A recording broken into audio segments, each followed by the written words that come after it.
السلام علیکم ورحمۃ اللہ۔ میرے پیارے بھائیوں اور میری معززات ماؤں بہنوں اور بیٹیوں، بلوغ المرام کتاب الصلاۃ باب صلاۃ الجماعت والامامۃ، سبق نمبر 83، سبق نمبر 83۔ بسم اللہ الرحمن الرحیم۔ عن عبد اللہ بن عمر رضی اللہ تعالی عنہما ان رسول اللہ صلی اللہ علیہ وسلم قال صلاة الجماعت افضل من صلاة الفرد ب27 درجة متفق علیہ۔ ولہما عن ابی ہریرہ رضی اللہ تعالی عنہ ب25 جزءا، وكذا للبخاری عن ابی سعید رضی اللہ تعالی عنہ وقال درجة۔ حضرت عبداللہ بن عمر رضی اللہ تعالی عنہما راوی ہیں، پیارے نبی امام مسجد نبوی حضرت محمد رسول اللہ صلی اللہ علیہ وسلم نے فرمایا، با جماعت نماز، جماعت کے ساتھ نماز ادا کرنا اکیلے شخص کی نماز سے 27 درجے زیادہ فضیلت رکھتی ہے۔ اور بخاری مسلم میں ہی جناب ابو ہریرہ رضی اللہ تعالی عنہ کی روایت میں الفاظ ہیں کہ با جماعت نماز اکیلے شخص کی نماز سے 25 درجے زیادہ ثواب رکھتی ہے۔ اور اسی طرح بخاری ہی میں جناب ابو سعید خدری رضی اللہ تعالی عنہ کی روایت سے ہے، اور اس میں جزءاً کی جگہ درجے کا لفظ ہے، یعنی با جماعت نماز اکیلے شخص کی نماز سے 27 یا 25 حصے زیادہ یا 25 درجہ زیادہ ثواب رکھتی ہے۔ میرے پیارے بھائیوں، اس حدیث سے ہمیں یہ معلوم ہوا کہ با جماعت نماز پڑھنے کا ثواب زیادہ ہے۔ ایک حدیث میں جناب عبداللہ کی روایت میں 27 درجے اور جناب ابو ہریرہ رضی اللہ تعالی عنہ کی روایت میں 25 درجے ہیں، یعنی جس قدر خشوع خضوع نماز کے اندر زیادہ ہوگا اسی قدر ثواب زیادہ پائے گا، یا یہ کہ جماعت کے ساتھ شروع میں شامل ہوا تو ثواب زیادہ ہوگا، یا یہ کہ مسجد جس قدر دور ہوگی اسی قدر ثواب کے اندر اضافہ ہوگا۔ تو بہرحال اکیلے نماز پڑھنے کی بجائے نماز با جماعت ادا کرنا 27 یا 25 درجے یا حصے زیادہ ثواب رکھتی ہے، وہ نماز جو جماعت کے ساتھ ادا کی جائے۔ اگلی حدیث، وعن ابی ہریرہ رضی اللہ تعالی عنہ ان رسول اللہ صلی اللہ علیہ وسلم قال والذی نفسی بیدہ لقد ہممت ان آمر بحطب فیحطب ثم آمر بالصلاة فیؤذن لها ثم آمر رجلا فیؤم الناس ثم اخالف الى رجال لا يشهدون الصلاة فأحرق عليهم بيوتهم والذي نفسي بيده لو يعلم أحدهم أنه يجد عرقا ثمينا أو مرماتين حسنتين لشهد العشاء، متفق علیہ واللفظ للبخاری۔ حضرت ابو ہریرہ رضی اللہ تعالی عنہ راوی ہیں، امام مسجد نبوی حضرت محمد الرسول اللہ صلی اللہ علیہ وسلم نے فرمایا، اس ذات گرامی کی قسم جس کے ہاتھ میں مجھ محمد کی جان ہے صلی اللہ علیہ وسلم، میں نے ارادہ کیا کہ میں لکڑیوں کا حکم دوں اور لکڑیوں کو جمع کیا جائے، یعنی لکڑیاں جمع کرنے کا حکم دوں۔ پھر فرمایا کہ نماز کا حکم دوں تو نماز کے لیے اذان کہی جائے۔ پھر کسی آدمی کو حکم دوں کہ وہ لوگوں کو نماز پڑھائے، امامت کرائے، اور میں پھر خود ان لوگوں کے پیچھے جاؤں، یعنی ان لوگوں کی طرف جاؤں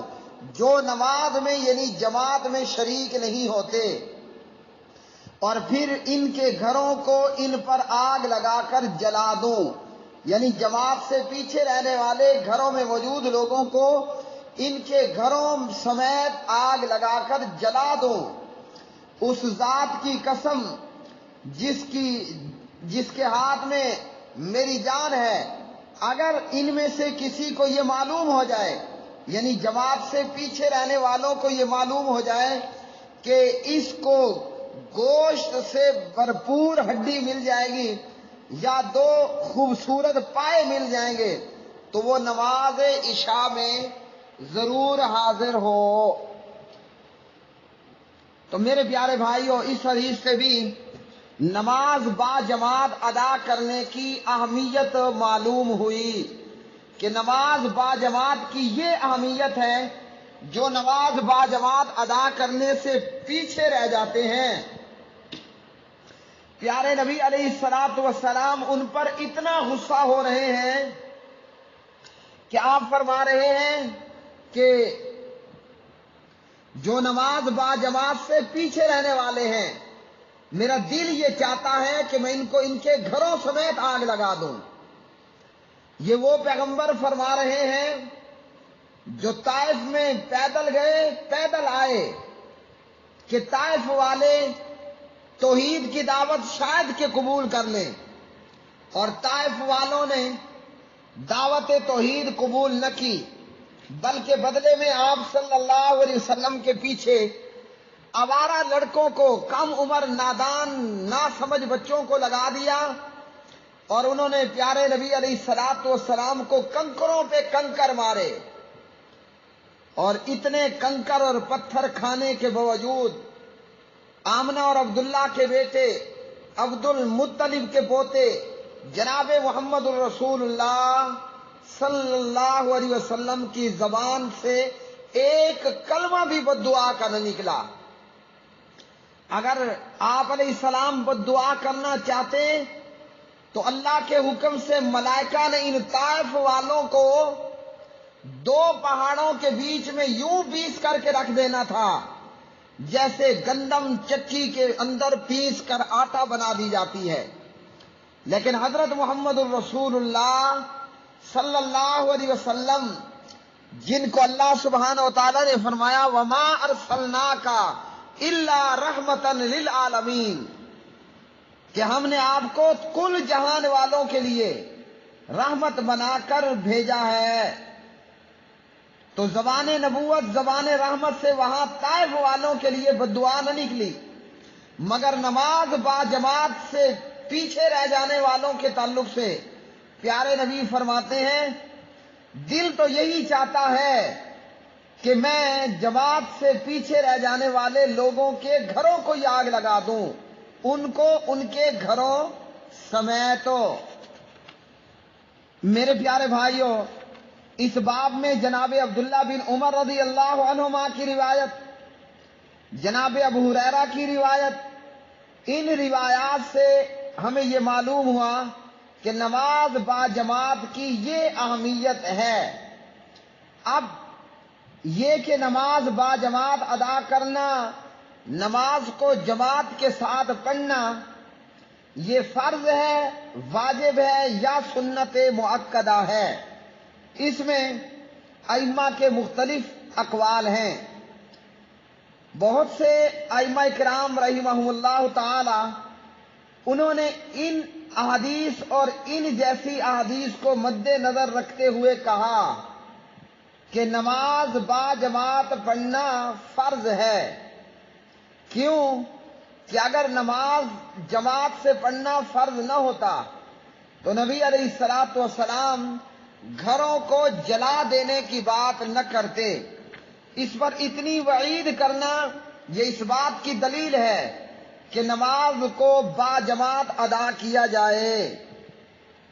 کچھ دیگر ائمہ کرام نے کہا کہ نماز کا باجماعت ادا کرنا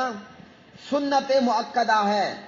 تو جب ہم نبی علیہ الصلوۃ والسلام کی سیرت میں سے آپ کی سیرت کولی دیکھتے ہیں اور آپ کی فعلی سیرت دیکھتے ہیں اور نماز کے تعلق سے ہم قرآن مجید کو دیکھتے ہیں تو ہمیں یہ معلوم ہوتا ہے کہ مرد حضرات پر نماز باجماعت کا ادا کرنا یہ فرض ہے۔ دیگر علماء یا ائمہ نے کہا کہ ان حدیث سے یہ ثابت ہوا کہ نماز کو باجماعت ادا کرنے کی تاکید کی گئی ہے، جبکہ پیارے نبی علیہ الصلوۃ والسلام کی احادیث آگے آ رہی ہیں جن سے ہمیں یہ پتہ چلے گا، اور ان احادیث کے اندر بھی، کہ نماز باجماعت کو ادا کرنا ضروری ہے۔ خود نبی علیہ السلام کی سیرت کیا ہے؟ آپ اپنے مرض الوفات کے اندر جو ہے وہ بار بار بے ہوش ہوتے ہیں اور ہوش آنے پر پوچھتے ہیں نماز ہو گئی ہے۔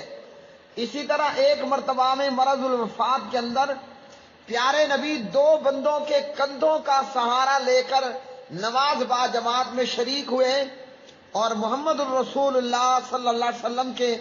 قدم مبارک وہ زمین پر گھسٹ رہے ہیں اور پیچھے لکیر بن رہی ہے، صحیح البخاری وغیرہ۔ تو اس لیے نماز کا باجماعت ادا کرنا یہ فرض ہے اور اس کے بغیر کوئی چارہ نہیں ہے۔ خود قرآن مجید فرقان حمید کے اندر بھی اللہ سبحانہ و تعالیٰ نے نماز کے تعلق سے جو منافقوں کی حالت بیان کی، اللہ رب العالمین فرماتے ہیں وَإِذَا قَامُوا إِلَى الصَّلَاةِ قَامُوا كُسَالَىٰ يُرَاءُونَ النَّاسَ وَلَا يَذْكُرُونَ اللَّهَ إِلَّا قَلِيلًا۔ منافق جب نماز کے لیے کھڑے ہوتے تو دل سے نہ چاہتے ہوئے لوگوں کو دکھانے کے لیے کھڑا ہوتے اور اللہ کی یاد بہت کم کرتے۔ اور صحابہ کرام رضوان اللہ علیہم اجمعین فرماتے ہیں کہ دور نبوت صلی اللہ علیہ وسلم میں دور نبوی صلی اللہ علیہ وسلم میں نماز باجماعت سے وہی پیچھے رہتا جو یا تو اعلیٰ کوالٹی کا منافق ہوتا یا ایسا بیمار اور ایسا مریض جو دو بندوں کے کندھوں کے سہارے چل کر آتا۔ تو اس لیے نماز باجماعت کا ادا کرنا فرض ہے، اور اب اس میں سستی کرنا تو یہ ایمان کے منافی ہے۔ وَإِذَا قَامُوا إِلَى الصَّلَاةِ قَامُوا كُسَالَىٰ، یہ منافقت کی نشانیوں میں سے ہے کہ بندہ نماز باجماعت سے پیچھے رہے، نماز میں سستی کرے۔ ایمان والوں کا عمل تو یہ ہے سبحان اللہ کہ ان کا دل مسجد میں لٹکا رہتا ہے، جیسا کہ نبی علیہ السلام نے ایک حدیث میں فرمایا کہ 7 بندوں کو اللہ کے عرش کا سایہ نصیب ہوگا۔ 7 یظلہم اللہ فی ظلہ، اللہ تعالیٰ 7 قسم کے لوگوں کو اپنے سائے میں جگہ دے گا، یعنی اللہ کے عرش کے سائے میں۔ ابو ہریرہ رضی اللہ تعالی عنہ اس کے راوی ہیں، اور بخاری کتاب الآذان، انہی میں سے ایک بندہ وہ ہوگا وَرَجُلٌ قَلْبُهُ مُعَلَّقٌ فِي الْمَسَاجِدِ، وہ بندہ جس کا دل مسجد میں لٹکا ہوا۔ تو ایمان والوں کی نشانیاں کیا ہیں؟ جلدی مسجد میں آنا اور دیر سے مسجد سے نکلنا۔ اور منافق بیٹھا رہتا ہے، انتظار کرتا ہے، سستی کرتا ہے، دل نہ چاہتے ہوئے نماز کے لیے نکلتا ہے، اور جب نکلتا ہے تو وہ دیر سے ہی نکلتا ہے۔ یہاں سائے سے مراد اللہ کے عرش کا سایہ ہے، جیسے ترمذی میں جناب ابو ہریرہ رضی اللہ عنہ کی روایت کہ جس میں نبی علیہ الصلوۃ والسلام نے فرمایا اظلہ اللہ یوم القیامت تحت ظل عرشہ یوم لا ظل الا ظلہ، اللہ رب العالمین اپنے عرش کا سایہ دے گا کہ جہاں قیامت کے دن میں اور کوئی سایہ کہیں بھی موجود نہیں ہوگا۔ تو نماز کو جماعت کے ساتھ ادا کرنا یہ ضروری ہے، اور نبی علیہ الصلوۃ والسلام نے مرض الوفات کے اندر بھی نماز کے تعلق سے ہمیں بتلایا۔ لیکن افسوس کہ آج ایک بہت بڑی کلمہ پڑھنے والی جنتا پبلک نماز پڑھتی نہیں ہے، اور ان میں سے پھر جو پڑھتے ہیں وہ جماعت سے پیچھے رہتے ہوئے، نماز میں سستی کرتے ہوئے۔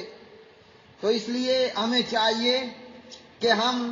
نماز کو با جماعت وقت پر بر وقت ادا کریں، اور جہاں تک معاملہ ہے خواتین کا، تو خواتین بھی نماز با جماعت میں شامل ہو سکتی ہیں، مگر اپنے ولی کی اجازت سے، اپنے باپ کی اجازت سے، بھائی کی اجازت سے، اپنے سرپرست اور اپنے ذمہ دار کی اجازت سے۔ عبداللہ ابن عمر رضی اللہ عنہ راوی بخاری مسلم، لا تمنعوا اماء اللہ مساجد اللہ، اللہ کی بندیوں کو مسجدوں میں آنے سے مت روکو۔ تو عورت بھی نماز با جماعت میں شامل ہو سکتی ہے سرپرست کی اجازت سے، اور جیسا کہ جناب عمر رضی اللہ عنہ کی بیوی اور ازواج مطہرات دیگر صحابیات وہ نماز کے لیے مسجد میں آیا کرتی تھیں۔ تو میرے پیارے بھائیوں، ہمیں چاہیے کہ ہم نماز کی فکر کریں، نماز کو وقت پر ادا کریں، نماز کو جماعت کے ساتھ ادا کریں، خشوع خضوع سے جو ہے وہ نماز کو ادا کریں۔ تو اگر ایسا کریں گے کامیاب ہو جائیں گے۔ قد افلح المؤمنون الذین هم فی صلاتهم خاشعون، مومن کامیاب ہو گئے۔ کون سے مومن؟ جو نماز کا خشوع خضوع رکھتے ہیں، اور جو نماز کا خیال نہ رکھے تو اس کا کیا ہوگا؟ یقیناً وہ خسارے اور نقصان میں ہوگا۔ اور دیگر احادیث میں ہے کہ قیامت کے دن میں سب سے پہلا سوال وہ نماز، سب سے پہلا حساب جو ہے وہ نماز ہی کے تعلق سے ہوگا۔ وآخر دعوانا ان الحمد للہ رب العالمین۔